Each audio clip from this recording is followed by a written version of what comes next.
I was sidelined by my family's favoritism toward my adopted sister until her shocking true identity was revealed at my birthday party.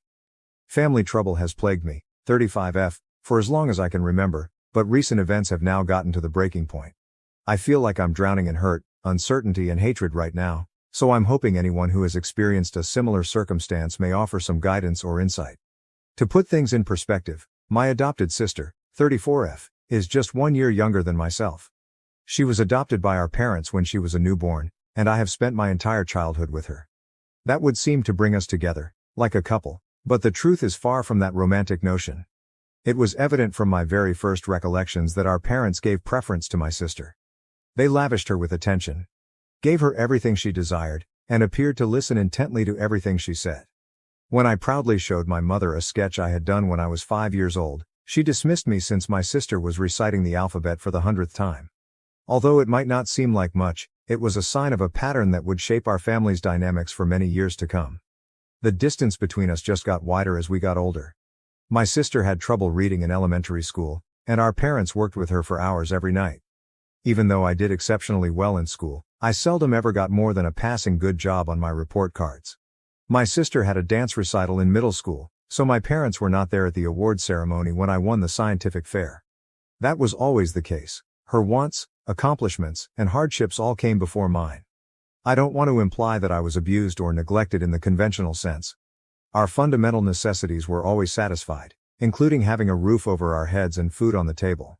However, the emotional neglect was genuine and extremely distressing. Early on, I discovered that being flawless, achieving, excelling, was the only way to garner any attention in our home. So I did just that. With an almost obsessive zeal, I immersed myself into my studies. In high school, I was cooped up in my room preparing for AP exams and filling out my college applications while my sister was out at parties and hanging out with friends. It was worthwhile. I received a half scholarship to a prestigious university. This will finally make my parents proud, I thought. However, instead of applauding my accomplishment on the day I departed for college, they fussed more about how my sister would handle my absence. College was enlightening. I was evaluated entirely on my own merits, not in relation to my sister, for the first time in my life. I made true friends who appreciated me for who I was, and I flourished both socially and academically. I obtained a position at a prominent company after graduating with honors. With unwavering resolve, I ascended the corporate ladder during the ensuing 10 years. My inner voice, which still yearned for my parents' praise, propelled me to every advancement and accomplishment. I'm pleased of what I've accomplished and currently work for a Fortune 500 firm in a senior management role. However, that pride is constantly laced with resentment because my family never seems to be satisfied with whatever I achieve. In contrast, my sister has never truly settled into a profession and has alternated between jobs. She still resides with our parents, who provide her with both emotional and financial support. My parents may have been pleased by my accomplishment, but it appears that it has just strengthened their partiality for my sister. They constantly offer justifications for her lack of focus, such as, she's just trying to find her passion. Or not everyone needs to climb the corporate ladder to be happy. At the same time, if my achievements are recognized at all, they are frequently greeted with a lackluster congrat. Our family relationships have been damaged in every way because of this dynamic. Family get-togethers are a minefield of barely veiled bitterness and passive-aggressive remarks. I've made an effort to discuss my feelings with my parents, but they consistently brush them off as envious or too sensitive. As for my sister, she seems to take great pride in her preferred position and frequently makes disparaging comments about me being married to my job, or too busy for family. I've been in therapy for years in an attempt to resolve these problems, boost my self-esteem, and establish sound boundaries. But every encounter with my family seems to set me back, regardless of how much progress I made. I've thought of severing all connections, but it would be devastating to lose my family, dysfunctional as they are. This leads me to last week's events, which have caused me to reevaluate every aspect of my relationships with my family. As is customary, our parents threw my sister a lavish birthday celebration. Friends, extended family, and even some of her former classmates were invited. With catered food, an open bar, and even a live band, the house was decorated as though it were a wedding ceremony. As a comparison, last month's birthday was celebrated with a little dinner for the four of us, during which the most of the discussion focused on my sister's most recent business venture, a pet-related social media app that she believes will be the next big thing. After approximately 2 minutes, my parents' eyes drifted away as I attempted to discuss a significant project I'm overseeing at work. I made an effort to blend in at the party.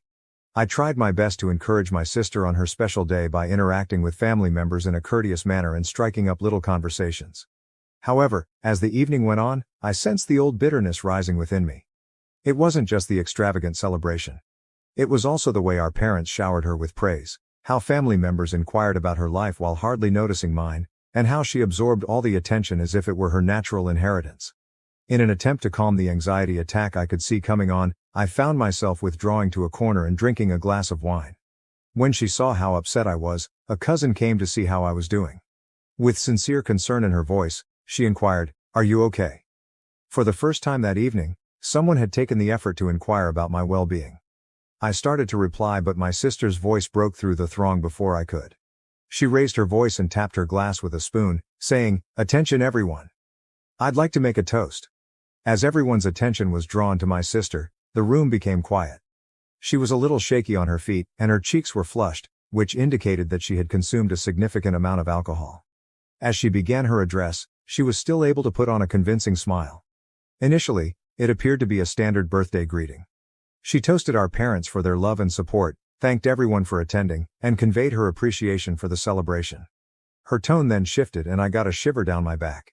She said, "I'm especially grateful to Mom and Dad," with a tone of voice that I had never heard before. "I've always received greater treatment from them than their own daughter. Just take a peek at this celebration. When was the last time they threw my sister a party like this?" As everyone in the room turned to stare at me, I felt my face heat up. But my sister wasn't finished. "But I guess that's because I've always been the better daughter," she added, sounding a little slurred by the champagne. "Yes, my sister has a nice career and makes a lot of money, but who do Mom and Dad truly love in the end? Who makes their life happier? It's not the icy, work-driven automaton who hardly has time for family." I couldn't believe what I was hearing and was still.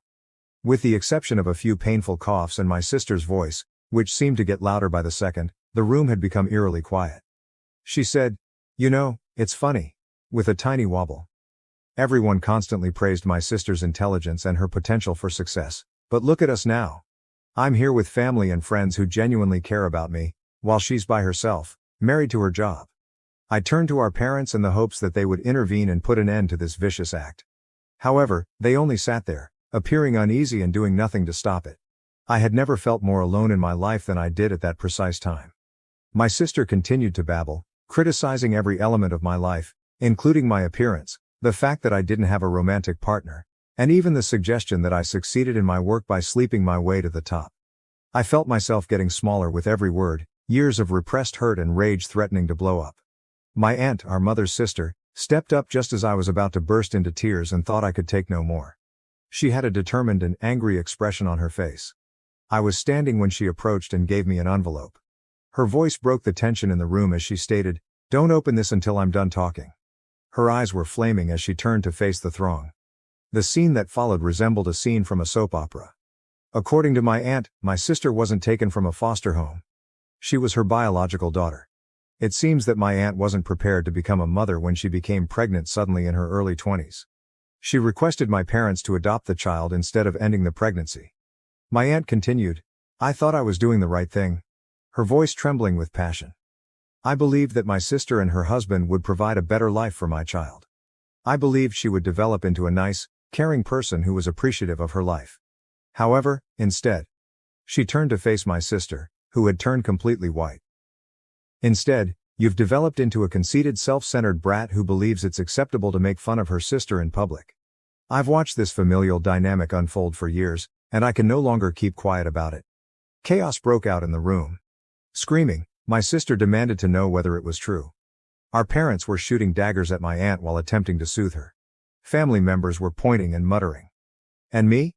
I felt as though the earth had vanished from beneath me as I stood there, gripping the envelope. Once more, my aunt's voice broke through the cacophony. My aunt expressed her dismay, saying, "I always thought that if my daughter was being raised by my sister, she would grow up to be a wonderful person. But obviously, I was mistaken. No good person would ever attempt to make their sister look as bad as you just did." Then, turning to face me, she instructed me to open the packet. There was a blank check inside. My aunt told me to fill in whatever amount you want. I had planned to give this to her as a birthday gift, but after seeing how she's turned out, I have no interest in rewarding that behavior. My aunt then left, leaving a startled quiet behind her. It was short-lived. In an attempt to take the check out of my hands, my sister lunged at me. She was so hysterical that our parents had to physically restrain her as she shouted and sobbed. It was more than I could handle. I fled to my room, shut the door, and sobbed. Years of suppressing my hurt and bitterness and feeling inferior came rushing out. I ignored the banging on my door and the muted arguments coming from downstairs while I sobbed for hours. A week has passed, and I'm still unsure about what to do. With the exception of needs, I have not left my room. Despite our parents' attempts to speak with me, I find it difficult to confront them. My sister has alternated between begging for forgiveness, and the check of course, and sending me angry messages. There's a part of me that wants to cash that check, go and never return. I've tried all my life to win the love and acceptance of people who don't seem to be able to give it to me. Perhaps I should give up trying. Perhaps it's time for me to prioritize myself. However, I also have a fear of losing my family. Despite their dysfunction, they are the only family I have ever known. It's terrifying to consider living without them, going on vacation by yourself, and having no one to call in case of an emergency. In addition, I'm experiencing a lot of mixed feelings regarding my sister. On the one hand, I'm upset with her for her actions during the party and for years of subtly insulting people. However, I can't help but feel a little sorry for them. It must be really upsetting to learn that you're adopted, especially in such a humiliating and public manner. Does that justify her actions? Not at all. However, it makes matters more difficult. Regarding my parents, I find it hard to comprehend how they could have watched while my sister sobbed at me. Were they simply taken aback? Or does their lack of response reveal their true feelings for me? Years of emotional neglect and favoritism, how can I even start? I feel as though I'm at a fork in the road and am unsure of which way to go. Should I make an effort to repair these damaged relationships? Can something wholesome be constructed from such a poisonous base? Or do I go on and attempt to start over, one in which I'm not always looking for unfulfilled approval? Reddit, I'm lost. I've tried my entire life to gain the love and acceptance of my family, only to be rejected and humiliated in the process. From here, how do I proceed? Should I accept that certain families cannot be repaired, or is there any chance for reconciliation? Any insight or counsel would be greatly valued. I feel as though I'm drowning in hurt and confusion, and I'm no longer sure which way is up. First update. 2 days have passed since the terrible birthday celebration, and I'm still getting over it all. My aunt came to visit me this morning. As she continued to discuss the adoption, she appeared worn out. When she became pregnant, she was young and afraid. It seemed like the ideal option for my parents, who had been trying for another child. To keep everyone safe, they decided to keep it a secret. For years, she had been accumulating money with the intention of transferring it to my sister when she was ready to be self-sufficient. She came to the realization that I was more deserving after the party. She gave me an empty check.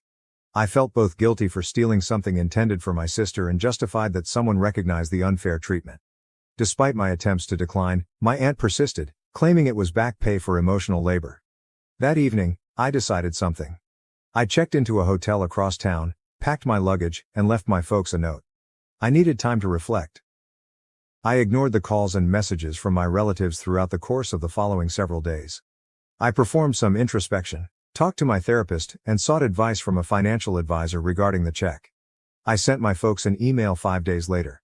I assured them I needed time but was secure. I laid up my requirements for mending our relationship. They had to admit to the years of partiality. All of us go to family therapy. My sister apologizes in public. They start treating us equally and cease condoning her actions. They instantly responded that they were relieved and asked me to come home so we could discuss. We decided to get together at a cafe close to my hotel. It was a stressful encounter. My parents agreed to treatment and pledged to improve our ties, as if they were sorry. They expressed reluctance to publicly apologize for my sister's adoption, claiming it was traumatic. I refused to back down and insisted that she issue a public apology for her actions. With an uneasy truce we departed. Everything but the public apology was approved by my parents, who indicated they would talk to my sister about it. Over the following few days, the negotiations went on. At first, my sister sent irate messages and refused to apologize. But as I persisted, her tone started to shift. She apologized via text, saying she was unhappy and intoxicated at the party. I retorted that the apology should not only be for the party event but also for years of nasty behavior. More irate texts followed, and then there was stillness. My parents attempted to mediate the situation by offering solutions like a written statement or an apology limited to the family. I was conflicted as this went on. There was a part of me that wanted to be forceful and insist on the respect I so well earned. Another part wondered if fighting was worth it because it was so exhausting. I was reminded by my therapist that putting my health first is not selfish. Setting boundaries, she stated, is necessary for healthy relationships. I've made the decision to offer my family one final opportunity to comply with my demands. I'll use my aunt's check to start over somewhere else, away from family strife and past hurts, if they are unable to. I'm feeling both nervous and optimistic as I get ready to give this order. Whatever occurs will influence my life and relationships in the future. I'm hoping I'm making the correct decision. I will update you. I appreciate everyone's support. Knowing that I'm not fighting this battle alone is reassuring. Second update. Since my last update, which was a week ago, things have drastically changed. I've made the decision to revoke the terms I established for reconciliation, but not for the reasons you may expect. After arguing with my family for days, I came to the conclusion that their attempts at compromise were more about minimizing the harm than showing sincere regret. Increasingly manipulative, my sister's apology texts alternated between gaslighting and guilt-tripping. "You're tearing this family apart," she'd write, and then, "I don't even remember what I said at the party. Are you sure you're not exaggerating?" In the meantime, my parents persisted in trying to reach a solution that seemed to ignore the true problems rather than deal with them. They objected to the concept of admitting their part in creating this unhealthy relationship and instead proposed a private family gathering where my sister would provide an apology. I started to lose sleep, check my phone frequently, and get nervous whenever it buzzed as the pressure increased. It became evident that my mental health was suffering as a result of this negotiation. At that point, I decided to remove my conditions, not because I believe they are irrational, but rather because I now understand that meaningful change cannot be coerced or negotiated. My family just isn't there yet, and it must originate internally. I wrote my parents a quick email. "I'm rescinding my previous conditions. I need space and time to heal. Please respect my wishes and don't contact me for a while." They reacted with astounding speed. The volume of calls, texts, and voicemails on my phone surged. I had to ask security to take them out of my office once they arrived. They also reached out to a few of my pals in an attempt to persuade me to return home. "We love you, please come home. How can you do this to us? And your sister is devastated. She's not eating," were among the desperate, angry, and manipulative texts they sent. Emotional warfare has been going on nonstop. Sometimes the guilt is unbearable.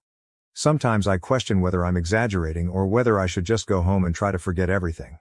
However, I also recall the years I spent feeling invisible, having my accomplishments disregarded, and seeing my sister consistently given preference. To assist me deal with the stress, I've started going to my therapist twice a week. By barring my family's phone numbers and configuring email filters, she has been assisting me in establishing boundaries. Although it seems drastic, it's essential for my mental health at the moment. My workplace has turned into a haven for me.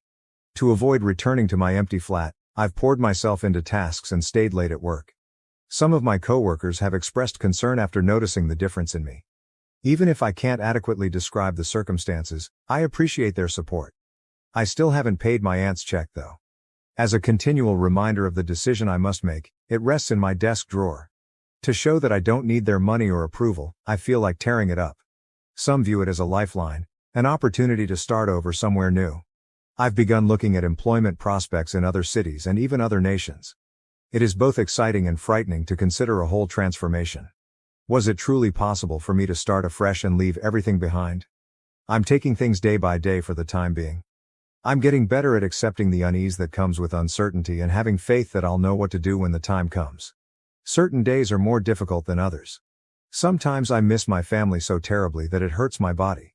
However, there are also unexpectedly peaceful moments when I notice that my breathing is easier than it has been in years. I am aware that this voyage is far from finished.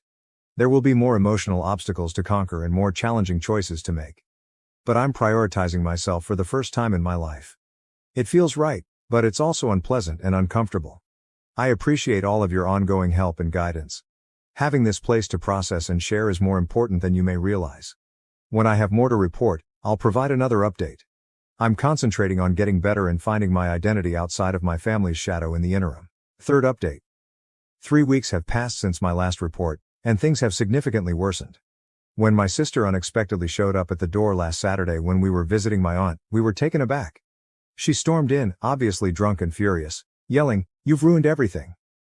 You are attempting to take my life after stealing my mother." The stench of alcohol was overpowering, and her eyes were crazy. My aunt and I had to hold her back as she lunged at me. Allegations were made by my sister, who said I had always been envious and had turned everyone against her. Even after everything that had transpired, the hatred in her voice was startling. I was shocked by my aunt's response.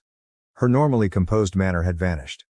"You need to leave now," she said forcefully, her face hardening as she dragged my sister out of the house. My sister resumed her tirade outside, attracting neighbors' attention. "My mother is not you," I heard her shout at my aunt. "I was exposed to you.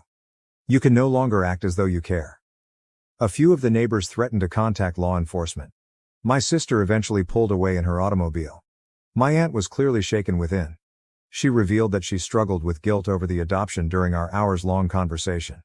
She had believed that telling the truth would fix things, but she now understood that the harm was much more extensive. "I believed I was acting appropriately," she muttered. "However, I might have just made things messy for everyone. Wide-ranging effects have resulted from the occurrence." Later, my parents called in a rage, accusing me of trying to ruin our family and inciting my aunt against my sister. I tried to explain things to them, but they refused. Members of the extended family have taken sides, causing the family to become severely divided. What started out as a private issue has turned into a full-fledged family conflict. The intensity of it all overwhelms me. I feel guilty even though I know it's not my fault, but I also want to withdraw and start over somewhere else. Because of my sister's condition, my aunt is worried about my safety and has proposed that I remain with her for a bit. I'm thinking about it, but I'm afraid it could make things worse. I'm making an effort to remain somewhat normal throughout this whole ordeal. I try to look after myself, go to work and see my therapist. However, this familial conflict is a continual burden. I wonder if this will have any repercussions. Is it possible for a family to overcome such ingrained animosity and rage? Is it better to give up or is it worth trying? I'm trying to avoid getting pulled back into the pandemonium and am concentrating on my own recovery for the time being.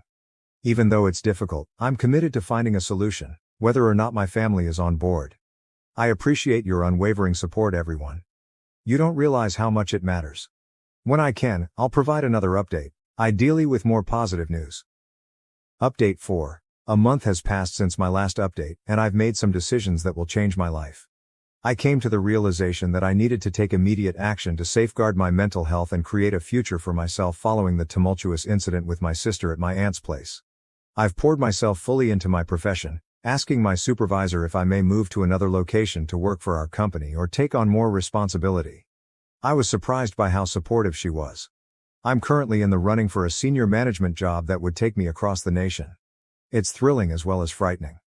Along with the opportunity to oversee a large project, the new position offers a substantial wage increase. To get ready for this change, I've been working 12-hour days, going to every training session I can, and networking frantically. My increased zeal has sparked curiosity among my coworkers, but I've been able to sidestep most inquiries. A few close coworkers are well aware of my predicament and have been tremendously helpful. Regarding the money part, I ultimately decided on my aunt's check. I made the decision to cash it after giving it a lot of thought and spoke with a financial advisor. I was able to reframe it as an investment in my future, one free from toxic family dynamics, with the assistance of my therapist. I've secured an apartment in my prospective city using a portion of the funds. With a view of the city skyline, it's a compact, contemporary space. I've put the remainder into a diversified portfolio. I feel autonomous and financially secure for the first time in my life. The final separation from my family has been the most difficult aspect. All of their phone numbers and email addresses have been blocked by me. I've requested that my aunt not forward any of their texts. I know it's essential for my recovery, but it's been excruciating, like cutting off a piece of myself. Of course, there are periods of uncertainty. I occasionally feel inclined to phone late at night in an attempt to make amends. However, I then recall the years of gaslighting, the ongoing sense of inferiority, and the violent altercation at my aunt's house. It makes me more determined to keep going. I recently began seeing a new therapist who focuses on estrangement and familial trauma. She has been assisting me in overcoming my sadness and guilt. To replace the family-centered customs I've left behind, we're concentrating on establishing a new network of support and developing new ones. Additionally, I've joined a support group for those who are separated from their relatives. It has been both upsetting and consoling to hear their stories. I've learned that I'm not the only one going through this and that you can have a happy life without the family you were born into. Regarding my aunt, We have kept up our friendship while setting clear limits. She doesn't try to act as a mediator and accepts my decision to break off contact with the rest of the family. Although her assistance has been priceless, I'm careful not to rely on her too much. I feel a mixture of exhilaration and apprehension about the future. Though intimidating, the idea of starting over in a new place with a demanding new job and no family safety net is also freeing. I feel for the first time that I am living my life according to my own terms, free from societal norms and familial expectations. I've begun pursuing new interests and pastimes that I never had time for while I was preoccupied with family matters. I've joined a local hiking group, I'm learning how to cook, and I'm even thinking about painting. I've not felt this at peace in years as I pack up my flat and get ready for this new phase. Yes, I am saddened by what I have lost, but I am also hopeful about the future. I'm no longer the neglected kid or the family's scapegoat. I am only me, paving my own way. I want to thank everyone for their support along this journey. You have no idea how much your words of support have meant. My last update will be this one. I should put this chapter behind me and concentrate on writing the next one. Good luck to me. Thank you for watching. If you haven't subscribed yet, please do so and hit the notification bell to stay updated with more shocking real-life stories happening around you.